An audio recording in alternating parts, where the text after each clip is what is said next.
Hey, welcome to Butcher Bay Rejects. I'm Mark. Greg, what's up, nerds? How you doing, bud? How you doing?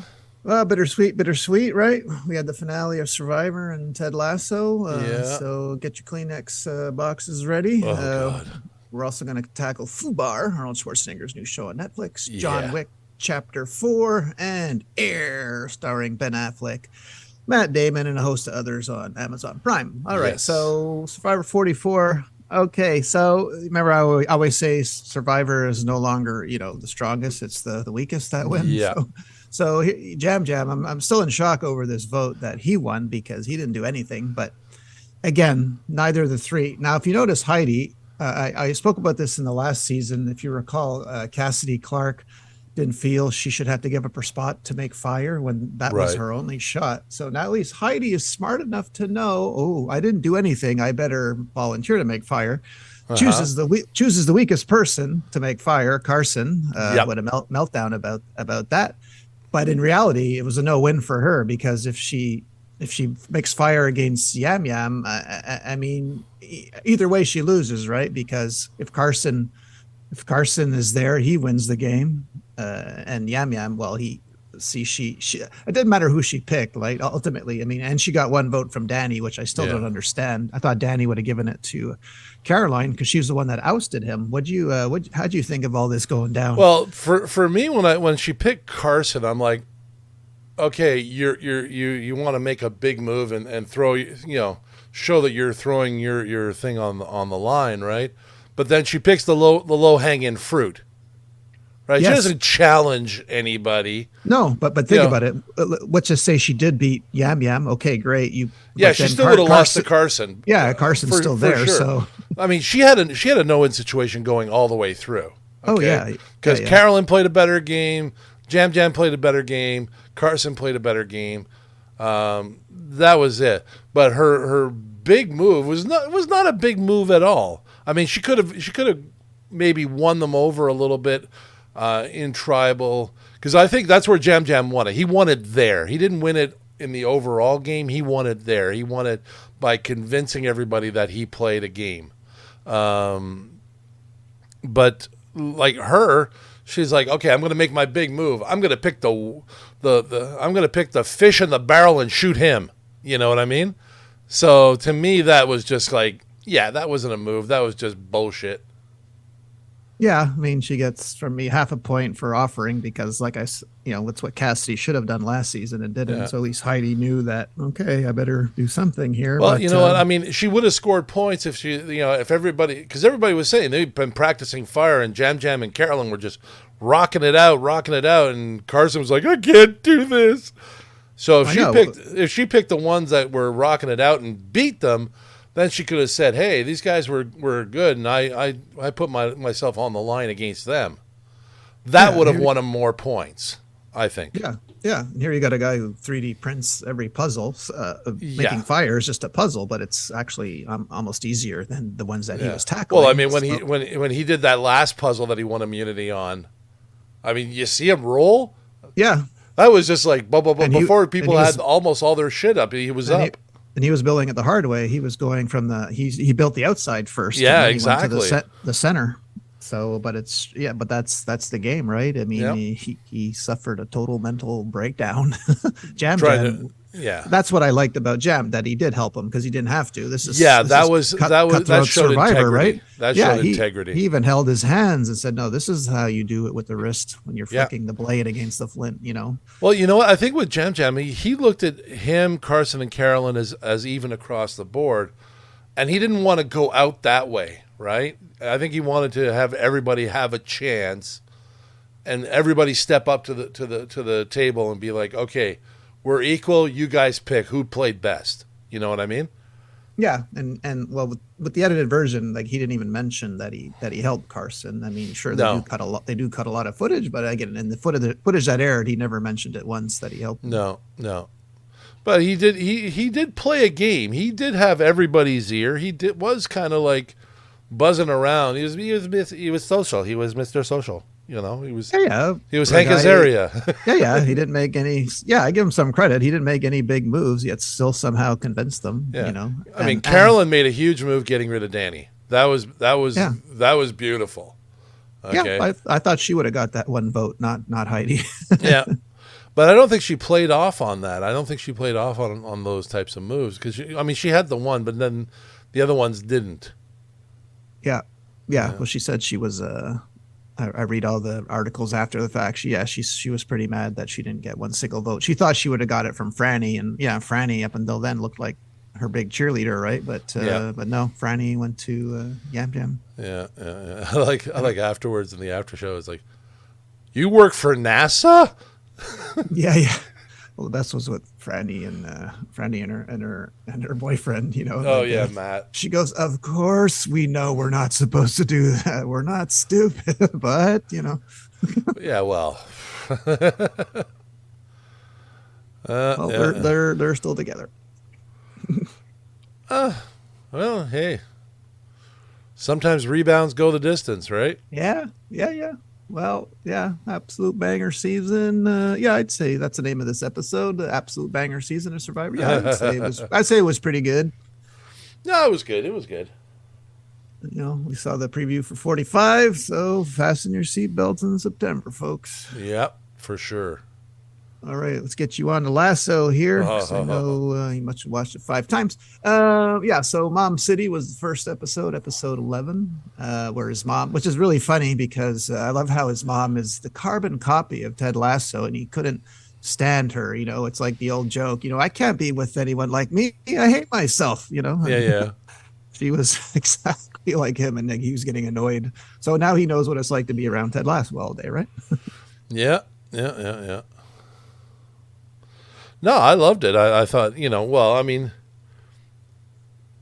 see, Well, Jamie's relationship with his mom, it's like, that was, yeah. His way too hot mom, like Aunt May and Spider Man. Yeah. And Hottie there. Even Roy was like wanted to get a hug or something. Yeah. And then they see Jamie's room. It's like, fuck. And then open the door. Fuck. Poster of Roy right there. And Keeley. Yep. Well, there was two like get you by the throat moments at the end is when Coach Beard finally approaches Nathan there about how Ted gave him. We did the whole how he screwed Ted over, stole his car, whatever, and he gave him a second chance, and just like pulling on the heartstrings there. There was just so much of that. I mean, you couldn't get through everything without a tear in your eye. They just even from Ted trying to get Jamie to play for himself, well, to forgive himself or forgive his dad for himself, and then Jamie goes out and just fucking tears it up. Yeah, that injured. He gets kind of an ovation, right? Which is something they rarely do. Yeah, exactly. So it's just, but you could see him, right? Like after Ted gave him that talk, and he was the old Jamie again. He was Jamie, like, oh yeah, come on, keep it up. Watch me score now. Like, so it was just, like that too is pulling on the heartstrings. That's the watching him persevere, watching the team get better, and then you go, and everything going on, and then the stuff with Rebecca. Does she sell the team? Does she? All that stuff in the air. It's just like, and like when that episode ended, and he goes, "I got a bomb for you." Did you anticipate him going home? Yeah, I did, but then they kind of try to trick us at the opening of the last episode where he yes, like he spends the night and ladies, if you ever wanted to see Coach Beard in a red G-string, boy, got your wish. The banana hammock, the red banana hammock, sitting on her nice marble granite counter. What is that? This is perfect. That was just so fantastic. That was beautifully laid out. I mean, kudos to the writers for putting that together. I'll start in the guest room. Wait. yeah, he's going to be a meme forever, but he knew, like, I'm going to go for it. Oh yeah. Brendan Hunt just killed that scene. He just killed that scene. Yeah, it was. Yeah, wasn't expecting for it to open that way. Yeah, we all Yeah. knew Ted was going home, but then they're like, wait a minute, because if you remember, they were flirting at one point. We thought Rebecca would end up with Ted, right? I mean, at one Well, point last season. I think like throughout the whole 3 seasons, you could see Rebecca and Ted's closeness just keep building and building and building, right? From him helping her with forgiving her for hiring him to ruin the team, pardon me, and only making it stronger, and then from her helping him with his panic attacks, and so on and so forth. Although he did sleep with her best friend, so usually that means everything's off. Yeah, When you sleep with someone's best friend, all of our friends are off limits. There's a golden rule there.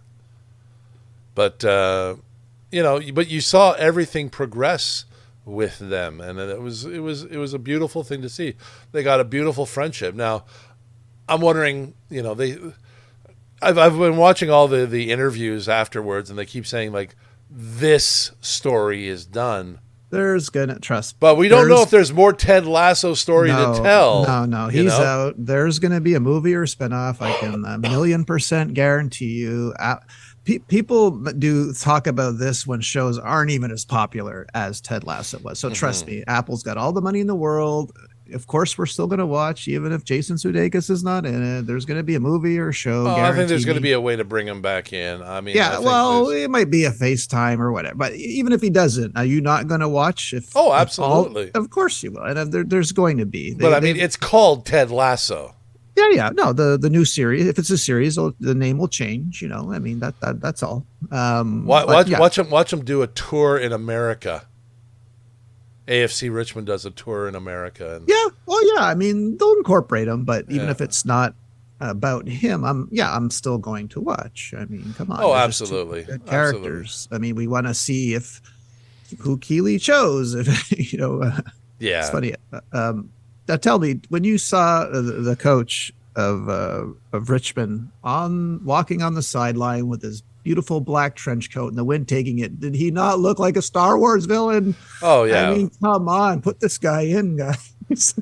Anthony Head, yeah. I don't want to see him. The owner of Man City. Yeah, I don't want to see him go to waste there. No, not Man City. what do you call it? Chelsea, right? No, is the rival West Ham. Oh yeah, West Ham. That's it. Yeah.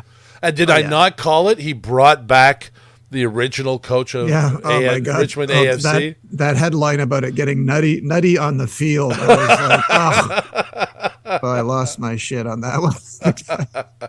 Tiny is short. Really? Like, dude? Oh, man.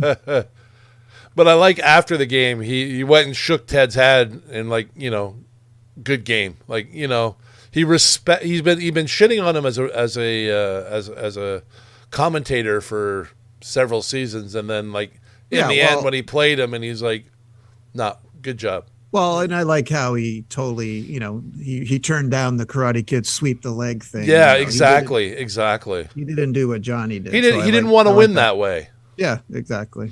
And I like that. Nate gets brought in just at the last second. What? No, we need this play. Let's talk about the Nate problem, because, almost a full half hour goes by. He's already an assistant to the kit man. There's no apology. I'm like, are you fucking, I was getting really riled because, I wasn't on board with the whole turn last season. And I still don't think they really covered it. Sure, we got the apology, but, I was expecting more, that the way that Nate turned. So, if you look at him at the beginning of this season, he was still pretty vociferous, but whatever. We got the apology. I mean, thank God, because I thought they weren't going to do it. So, yeah. What do you think it was? I'll ask you first. What do you think was missing? Like, what would have made this even better? You think, even if it's one overall, scene? or just Nate's thing? No. In this episode, is there something in this finale you would have liked to have seen, or would have made it better? I mean, I have one in mind. I just want to know if you were thinking anything. You know what? Honestly, I don't think so. For me, anyway. I mean, it would have been. You see, like one thing I would have thought could have been cool was the son and ex-wife come to England, right? Because you could see how they're all excited, and the boyfriend's just like, well, this is stupid, you know? And it would have been fun to see them come over there. Like maybe Rebecca going behind his back and saying, listen, I'm willing to offer you this. Would you come here so we can keep Ted? You know, that kind of thing. But other than that, I didn't see anything that could have gone a little bit more one way or the other. How about you? What's yours? Yeah, well, like I told you in Top Gun 2 Maverick, to me it was a near perfect sequel because I wanted that part. Remember, I wanted that she's lost that love and feeling. I love that song, and I said, well, you should have done it where I forget Bill Pullman's son keeps striking out with girls, and Tom sees this during the movie, and he shakes his head, and at the end he takes that, and ended on that song. So I know you love the movie The Replacement. So if you recall that scene with Nigel Reese Ifans, I can't remember why. Are the cops about to arrest him? And the whole crowd, the whole stadium starts chanting, even though he's in America. Ole, ole. Yeah. So instead of that stupid Sound of Music send off that Ted got at the beginning of the episode, I would have liked as he was walking off the field or towards the tunnel. And for the first time ever, they changed the name of that tune to, instead of Ole Ole, they start going, oh, lo, lo, lo, lo, lasso, lasso. That would have been interesting. That would have been cool. He turns, tear, Yeah. And you know that the stadium would have done it, because an interesting thing in this season 1 finale had 100 VFX shots. Guess how many they had for the final episode? They had 600 VFX shots. And this is why apparently it didn't come on at 9 the night. I mean, I watched it the next day, but it didn't come on at 9. They were still working up until the last second. It only came out at midnight, that episode. Oh, really? Yeah, that's what Beard, the Coach Beard actor said. He says that's why it was 3 hours late. That's our fault. We were still working on it. God. Other than that, I like the way they, the stories tied up. We got the impression that Ted's wife was getting sour on her boyfriend when he was watching the game because he was on his phone. So I think he could be out of the picture. Well, he was kind of being a little irritable too. Like, oh, great, we get to see a tie. Like he's being snarky. Yeah. And the whole Rebecca giving 49% of the fans, kind of like I think they do the same thing at Wrexham, right? With Ryan. Yeah. So that was cool. So the fact that she didn't sell outright and get $2 billion or more makes me think, Roy's named head coach. I think Nathan is assistant coach. Is that what? Yeah, I think Nathan's gonna be the assistant. I mean, Roy when they first talked about bringing Nate back, and it was Beard that that Judas. Yeah. Well, how about the reveal of his name, which actually was revealed, I think, in season 2? Did you catch when they were saying goodbye on the plane? Did you? Yeah, I saw it. Willis. Yes, because at one point, I think in season 2, Jason, who's always quoting stuff, goes, "What you talking about, Willis?" But he actually meant his real name, not the TV show reference. Different Strokes. Yeah. No, so it was hiding there all the time. His real name. Yeah. But. No, I think it'll be interesting to watch if whatever continuation they come up with, because I mean everybody's just so damn talented, right? Yeah. So I think I don't think we've heard the last of AFC Richmond. No. And like I said, Apple has too much money. They're not going to let them go. It's their only hit. I mean, I've watched almost every single show on Apple, believe me, this last 3 months, and no, sorry to say, that's their big one, right? That's the one when Zemmy's. It's one of those shows when you just finish watching the finale, you want to go right back to the beginning and start watching it all over again. Yeah. You go onto YouTube and you see all the little snippets here, there, and everywhere. You're just like, yes, next one. Oh, yeah. Oh, I remember that. Oh, watch this one again. Yeah, and he does his dance, which when they won, which we only saw him do when they showed him in the locker room doing that dance in the season 1. Yep. It was a nice callback because that's the dance he was doing, and they were showing it on someone's phone. Yeah. And even the kid at the end who wanted the Essie, he asked the same thing, and that was the same guy from season 1. Yep. Yeah, for sure. Nah, like I said, I'm probably going to rewatch it again a couple of times just because it's. With the figure? Did you buy the figure? No, I didn't buy the figure. Not It's a yet? statue. No? It's Okay. not a figure. No, but it's still nice. Come It is on. I nice, but mean, it's not. Yeah, I want to pose him. Oh, I want to have Ted okay. Lasso be able to be moving, not just the statue thing. No. Even though it was perfect in every detail, you still Yep. don't. Nope. Nope. Okay. Nope. Not a statue person. I want them to be able to move. If I wanted statues, I'd have a whole bunch of boxes. Maquettes. Yep.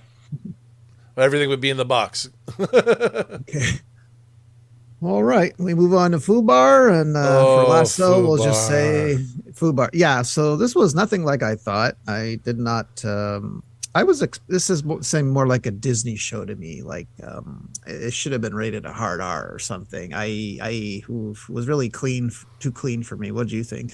I loved it. I thought it was You did? great. I like maybe one or two lines. And the fact we didn't even get to see Tom Arnold in a single scene with Schwarzenegger. The only scene I liked was when she's doing jujitsu with Boro. How's my ass? Or not Boro, or his henchman. How's my ass smell, bitch? And then Arnold repeats that line back. How's my ass smell, bitch? What did I did you to talk like that?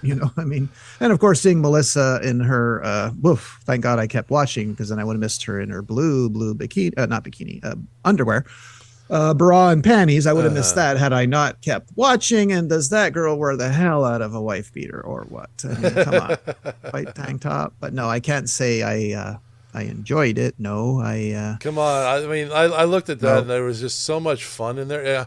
I mean, it had a little bit of True Lies mixed in with a Yeah, Family Guy and yeah, and he borrowed a bit. Like he worked in Alabama Tick in one line. You probably yeah, caught, and then yeah, in the finale he worked in what do you call it? A chopper parent? No, helicopter parent. So yeah, exactly. yeah, but no, And I mean, you gotta love the two side Aldrich and Rue.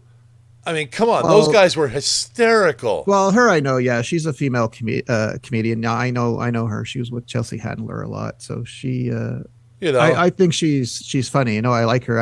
Maybe I was expecting more of an action. especially like the finale when the two of them shoot Boro like crazy, and then she rocks in and like they missed it, and she still fires one off. Got him. Like And so we're to assume that the Hindu girl she's the mole, the double agent, whatever. I mean, that's what I'm don't know, don't because know. someone did say they had someone on the inside. I mean, so Yeah, nothing really surprised me about this. and Like you could now probably see, everybody's burnt, so it's like yeah, okay, let's see where this goes. yeah, Yeah. yeah. The Now we got people to that do a just little eraser. got jilted at the altar. This guy, yeah. I mean, all headed in a van to somewhere. Yeah. Uh, But no, to me, I liked it. I thought it was, I like the dysfunctional family aspect of things because I mean that made for great comedy. But you still had a bit of True Lies, and when the action came in, it came in hard. I don't know. It still felt stilted to me. I mean, it could be just me. Maybe I'm the problem, but no, Yeah, you're maybe the problem. the trailer tricked me. I don't know, but no. Uh, I mean, we're allowed to either like it or shit on it. You know yeah, how I we know, do I know. here. So I'm just, no, I didn't give it a thumbs down. I just didn't rate it. yeah. Like but I did watch it all. Actually, it So. was funny. I was skimming through Twitter and I saw on Netflix had posted a little thing between Chris Hemsworth? Schwarzenegger and Hemsworth getting into an elevator. Yeah, that was funny. That was funny. You could knock out all their teeth and say it's time for an extraction. Yeah, yeah. So yeah, well, that I'm looking forward to. Okay. But yeah, well, his documentary comes out on the 7th. There's an Arnold doc on Netflix. I'll probably watch Right. that. Anything. That's probably anything like that is worth watching. Now let's go to John Wick Chapter 4. So you've long accused me of liking only action movies, and the less story, the better. Oh Mm. my God. I have to say that this movie, 2 hours and 49 minutes, just did me in. There's actually such a thing as too much action. This is my least favorite one. I can't believe, and you know what? It wouldn't have been so bad, but in 3 movies, we've seen this whole thing before. Like, He shoots Yeah. people. I got so tired of him shooting with his right hand, holding up his jacket, his Teflon armored plated jacket, Yeah. like Dracula. I thought, oh my god, and the scenes just never ended. Like, and there was no story. Like, And it how was many just times one. does he fall down those fucking stairs? Yes, and see me. Oh god, and those. Yeah, and then are you kidding me? Like and you didn't cut. This is still one long take. Oh my god. Yeah. Okay. No, I can't believe I'm saying this. Whoa, that was too much action. Like, like this one maybe probably shouldn't have been made. And Yeah. the only thing I liked, and being a Fortnite guy, was the whole Dragon's Breath shootout scene. I read up on this because this was a painstaking for them to do it. And like me, you were probably wishing, although we've had a Dragon's Breath shotgun in Fortnite, we've never had a Dragon's Breath AR. So he was using No. Dragon's Breath rounds in an AR. Now that would be cool if that was Yeah. in Fortnite. Okay, because Well, we had the Dragon's Breath sniper. shotgun. Yeah, but never an AR. So I thought No. we had the Dragon's Breath shotgun and AR. Well, but never, wasn't that a shotgun? I thought it was a shotgun. yeah, the Dragon's Breath shotty in Fortnite and the sniper. No, I meant like in the you said. movie. I thought the No, movie. no, it was an AR. And in fact, I like I said, I read up on it. No, I have photos of him holding it. No, it's clearly an AR. All right. And that scene I liked because of the top down look, right? The bird's eye. Yep. And they had to build like 20-foot walls just to film this thing. And they told Keanu Reeves, you don't have to do this because we're not going to see you. We're just going to see top of your head. He's like, no, I have to do it. I'll go back to the gym some more. It means I can't make a mistake, right? He goes, yeah, because it's one take. Okay, don't make a mistake, Keanu. So, Well, he didn't. and then of course, I don't think anyone believes he's dead, and they're already talking about chapter 5 now. So, I mean. Well, I mean, for the most part, I see this as the classic pretend he's dead so he can have some peace and no one else comes out of the woodwork. Well, of course, he can't. Yeah, he can't live normally, right? No. I mean, No. because like you said, everyone's gonna want him. As long as you're still out there, I'll never be number one. Assassins. Well, also like Antonio he's Banderas. also he got himself out and but he had to rejoin his family. He had to.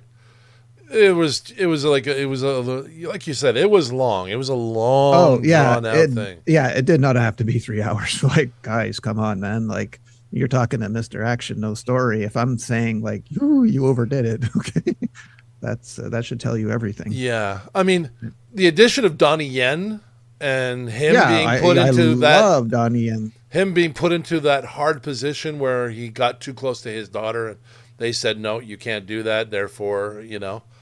I thought that was an interesting twist. Well, and the fact that they made him like totally blind, I'm like, okay, yeah. But he played the same thing in Rogue. He played the same character in Rogue One, basically. Pretty much. I like how at one point in time he grabbed a pencil, and I'm like, "He grabbed a pencil, kill him with a pencil," But I mean, like, there were aspects of it was great. I mean, the fight with the fat man. Who had thought a guy like that big would be able to kick You know who and that punch? was? No, who was it? Yeah, you do. That was Scott. What's his name? The fucking Boyka. Scott Akins? Yes, that was him. He Was in a it? fat suit. Yes. In a fat suit? Yes, Oh, I thought you knew geez. that, but I was expecting more. Like, I thought, okay, he's going to do his same moves, signature, but he didn't. So I was hoping, because then people be like, "Holy Christ, did you just see what that big guy did?" Yeah, that was. Well, that's what I didn't realize it was him. I didn't pay attention to the credits and stuff. Yeah, so I'm like, I follow him on Instagram, so he kept posting the poster. I'm like, holy crap, this guy's really going for it. He's never. I mean, did a to do role. that in a fat suit, that's like. But I was hoping to see his signature flips. The stuff he does so beautifully. I was hoping to see him do that in the same. See, to me, that's on par with the original Ninja Turtles in the suits and doing all those great moves. Yeah. So I mean, geez, man, he got me. I was kerfuffled. Yeah. But no, that was just a very long. It was like you said, it was almost a 3-hour fight scene. Yeah, and it's. Oof. Yeah. I mean, the little bits with Winston and whatnot were great. I loved it. I love that Ian McShane. I love his character. I love the way he presents himself, and yes, that Marquis was a dick and a half. That was it. Skarsgård, eh? The guy who plays a clown, killer clown Yep. in it, Bill Skarsgård. But how sad was it that, because we know Lance Reddick passed away just before Yeah, I the fact that he know. passes away in the movie, I'm like, oh no, like, oh fuck. Yeah, that got to me. Yeah, yeah. I mean, they dedicated it to him, and Yeah, as they should, yeah. But yeah, no, it was. I mean, if they're doing a 5, they got to come up with a story. They got to come up with like something that is on par with 1. Yeah, yeah, exactly. You have to go back to the beginning for sure. Because I mean, everything they've done since has just been, one long road of vengeance kind of thing. Yeah, but one, two, and three were all different. They were solid. Like I watched them more than once, but this Yeah. one, yeah, I won't watch again. One had so much, I guess you could say, emotion built in with the action because of the passing of his wife. I mean, and they hit you with that right away, right? And then they hit you with the death of the dog right away. And I mean, not to be a softie, but anybody kills a dog deserves to fucking die. Yes, they do. Especially like that, to sit there and kick a puppy till it's dead. Yeah, Sorry, that in itself, okay, made 1 everything justifiable going into 1. yeah. Number 2, okay, that just kind of got dragged out and dragged out and dragged out. 3, same sort of thing. I had to fight to remember what happened in 3. Well, I like the whole Halle Berry with the 2 German shepherds because those dogs were the star of the movie. If you ask me. Yeah, but you know what I mean. Like Yeah. it didn't. The effect of the emotion of the first one had worn off by then. You know what I mean? Then it was just him trying to get out again, and like nobody lets him, and so on. So it's just kind of like, okay, we can do. All right, you're making money off of this. You're gonna keep going, but then when it got to this one, like you said, it's just like I liked the friendship between Donnie Yen and John. Like they were being forced to be adversaries, but they still respected each other and still were like buddies, knowing that they had to do this. Kind of like what's his name in the second one? Was it 50 Cent that was? In the second John Wick. Yeah. Oh no, I don't think 50 Cent was. Well, who is the bodyguard of the girl? The woman John Wick was forced to kill. Oh, okay. Common, wasn't it? Common, yes, Common. Yeah, Common. Yeah. Right. So it was kind of like they respected each other. They knew each other professionally and whatnot, but they were, because of someone else, they were pitted against each other. Yeah. So that sort of thing happened here with Donnie Yen. It's almost like a bit of a nod to the first John Wick, where John was, because of his wife and all that, is forced to come back, and because Donnie's protecting his daughter, he has to come back. So, but other than that, there really wasn't much to the movie. No. No. Well, let's move on to a good movie. Oh my God! Was that the best montage? One of the best '80s montages at the beginning of that movie you'll ever see from 1984. Oh, that had everything. That whole movie was a tribute to the 1984 Hot 100. Yeah. Oh yeah. Because they changed song every scene. That's right. Must have cost a fortune just for those music rights. Like $100,000 a song, if not more. I mean, from everything from Springsteen to Cyndi Lauper to everybody. Yep. Everybody. And Phil Knight, Phil Knight wore those dumb glasses. He drove that color Porsche. Yeah. I love that Porsche, not that color, but yeah, no, everything was bang on. Viola Davis is Michael's mom. Yeah, I like what they were saying about the interview. It's like, because it was Michael Jordan that wanted Viola Davis to play his mom, Yeah. And he Oh was, yeah. Yeah. they were all like, okay, that's like trying to get Michael Jordan to play for your basketball team. Yeah. Ben Affleck's like, okay, talk to Violet. Well, Michael wants you to play his mom. Yeah, So job's yours. Okay. pretty much. Yeah. But And yeah, no, I Matt mean, Matt Damon, Sonny Vaccaro was great. Jason Bateman is Rob Strat, the advertising guy. yeah, they nodded to everything. They even nodded to one of Matt Damon's movies, Which one? Ford versus Ferrari. What team? There was a Shelby Cobra model on top of Vaccaro's computer. Oh, was there? It Okay. was the same blue and white one that he drove in Ford versus Ferrari. Nice. I saw that and I was like, they nodded to it. Whether they did that on purpose or not, I don't know. But like you said, everything else was just like the Coleco football game, the Yes. everything. Just the look. Jason Bateman looked like he belonged there. Yeah. Yeah. I listened to him on the podcast, and he was upset that people thought he was wearing a wig. No, that's his actual hair, feathered hair. He grew that out for Yeah. the movie. Oh my God. No, it was just so well done. And I mean everybody's like, well, it's about a shoe. Well, it's not about a shoe. It's about a deal. It's about a company just throwing everything they can in order to, take those risks in order to succeed. And that's exactly what it was about. It was about risk taking. You Yeah. know? Yeah. Believing in the people you hired, and that they went all in on like, and if you did you watch the Michael Jordan document about the No, no, Bulls? no, not Okay. yet, Well, not yet. they talk about the shoe in there, and he said, yes, that was my mom. My mom forced me to go to that meeting. Like he actually talks about the meeting. Yeah, he didn't want to do it. He wanted to do it No, with no, no. He Adidas. wanted Adidas, but yeah, he didn't want to meet them at all to hear their offer. But then, like she said, like they were going to give him a percentage of the shoe, which was never done before. And then at the end, Phil Knight's like, well, how many are we going to sell? A million, Exactly. Really?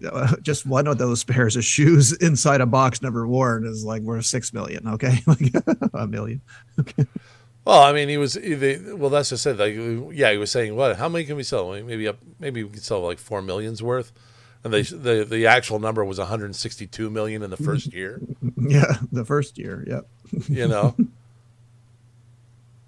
I Yeah, think, the only thing I wish they would have added was that, sure, it ends on a very positive note, but Michael Jordan famously broke his foot in his rookie year. So you can imagine all the sphincter tightening that went on, yeah, that these people went all in like on this golden boy, and he breaks his foot in his rookie year. So, they don't, they steer clear to that, yeah. no wonder, but that's something that should be said, because I'm sure there were a lot of people sweating bullets when that happened.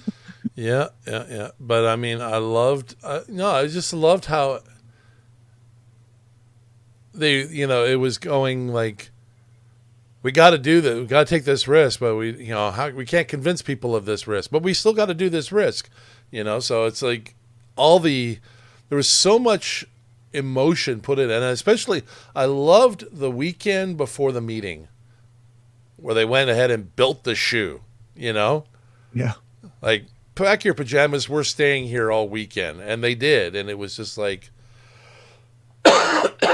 you don't see that nowadays. You don't see that kind of dedication and determination to get where you need to get, doing whatever it takes to get there.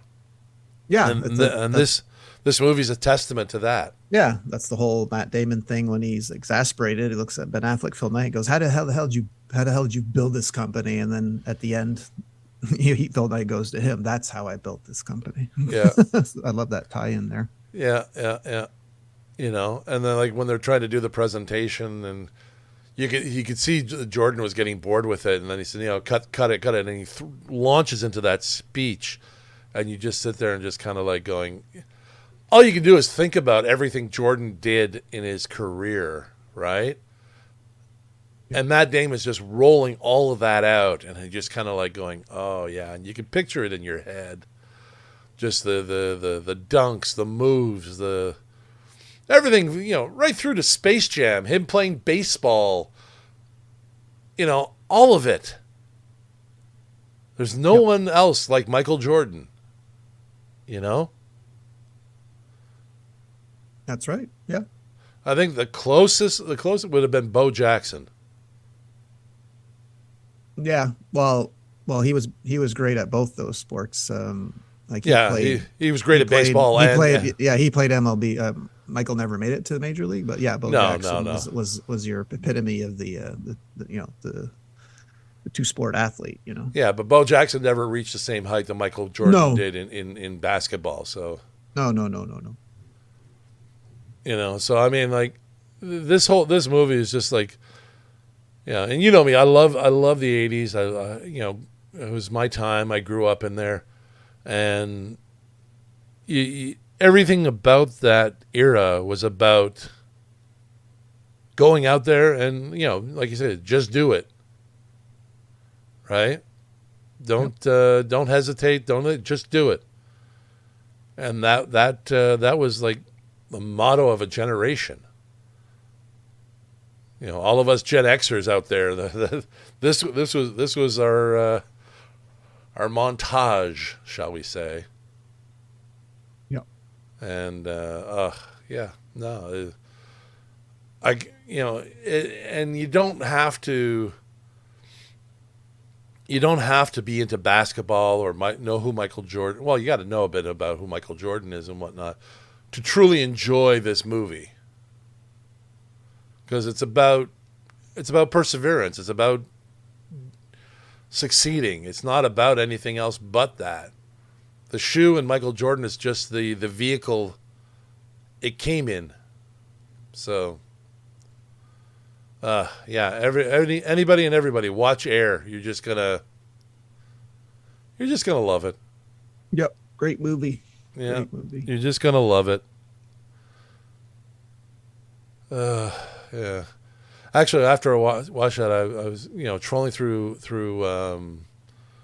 YouTube, and I came across a whole bunch of like videos.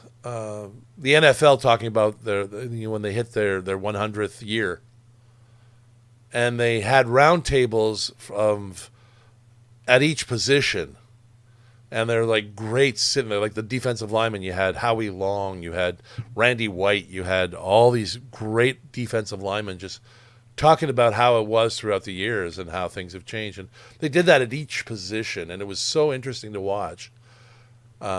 Just because, especially the older guys playing during the time that I played, because it was all about stuff like that.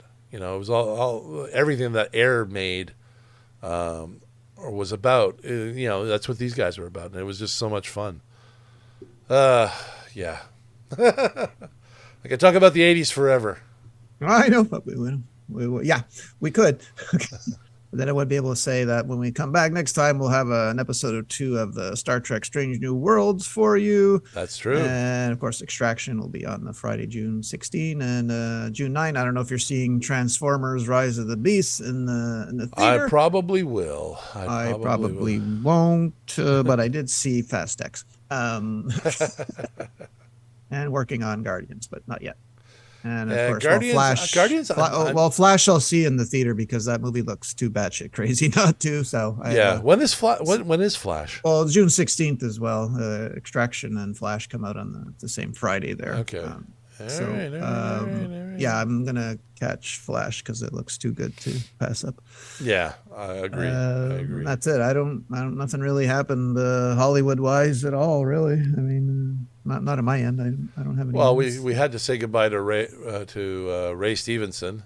Yeah, that was sad because he's in Ahsoka and the show's not even out yet. So he's not going to get to gone. see Gone way too soon. Yeah, that was the great roles that he played. Most of the time supporting actor, but still he had a presence there. It's just too bad. Rest in peace, Ray. Yeah, and Tina Turner also. Yep, exactly. Another icon from our past is gone.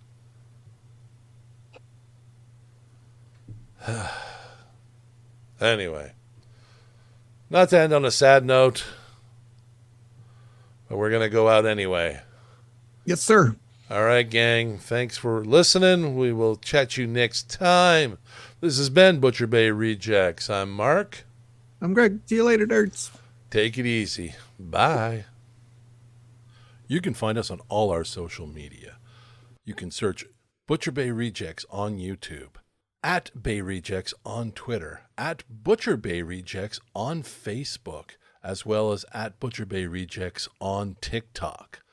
You can also find us on our website, butcherbayrejects.com. And you can find us on all the podcast platforms: Apple Podcasts, Google Podcasts, Spotify, Amazon Music, Alexa TuneIn, iHeartRadio, and Pandora. Thank you for listening, and tune in again.